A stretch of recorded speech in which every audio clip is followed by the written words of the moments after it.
My name is Kata, and I'm here today to talk about entrepreneurship and new ways of supporting smart businesses. It's a common belief amongst many entrepreneurs that accessing support, including funding for their businesses, is extremely difficult. But on the other hand, research also shows that informal investors would actually invest more if they could find sufficient investment opportunities which meet their criteria. So my research finds that applying some of the latest technologies to implement more collaborative, community-based support tools are highly critical to have more innovations into daily life through entrepreneurship. So before we begin, let me tell you a story about a typical innovative entrepreneur.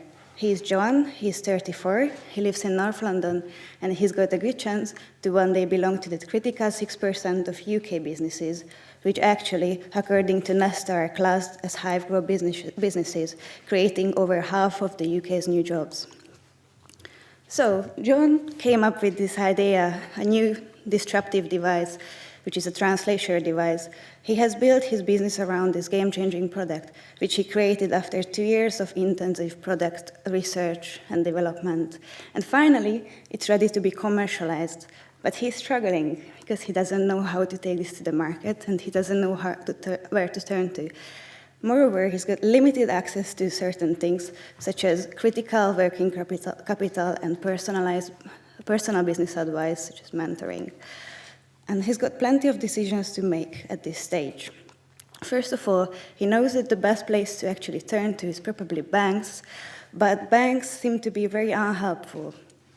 Especially since the credit crunch, they are even more resistant to lend. So, advised by a friend, he turns to BusinessLink, which is one of the biggest public sector business support providers. He finds it quite accessible, although he's not aware of the brand. And instead of this clear picture, this is what he finds. Grants and funding schemes for him are actually quite confusing. There are too many out of them, and he's still not sure what he actually needs. One thing which is sure that he has no time to waste. So he goes further, and he also tries to seek out commercial business support advice. So he finds it much better quality, but at the same time pretty expensive. But he also goes out to network, and this is so far which he finds the best, because this is how he can gain the most experience so far. He meets experienced entrepreneurs and manages to get some hands-on business advice. But what he finds overall is that none of the sectors by their own can actually provide a comprehensive support for him. So here I am today, and I'm proposing a synergistic approach, a system where government could only act as a conductor, facilitating a strategy, synergy.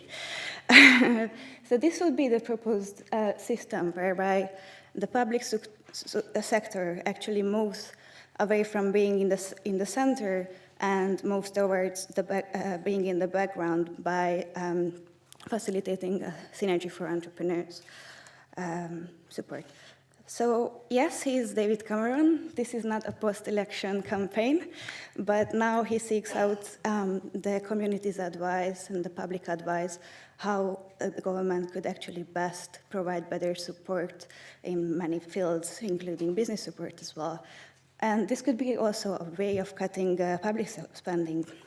So as we can see, in many advanced economies and industries, another influential innovation driver comes from the community side. Very often, especially around economic downturns, more and more initiatives are starting to break down barriers caused by banking systems and other things, and also create community tools, such as alternative finance, for instance. This was the case back in Canada in the 1970s, where the first credit union started. And this is also the case today, with ZOPA and Kiva, for example. Kiva is where community members lend to entrepreneurs in developing countries, and ZOPA, which also the part of the new Web2 of Phenomenon. This is one of the most significant game-changing surveys where people lend and borrow money from and to each other at affordable rates by completely cutting out of banks. So the ecosystem I'm suggesting here would leverage similar community-led support tools, forming a more synergistic framework to support the next generation of entrepreneurs. Thank you.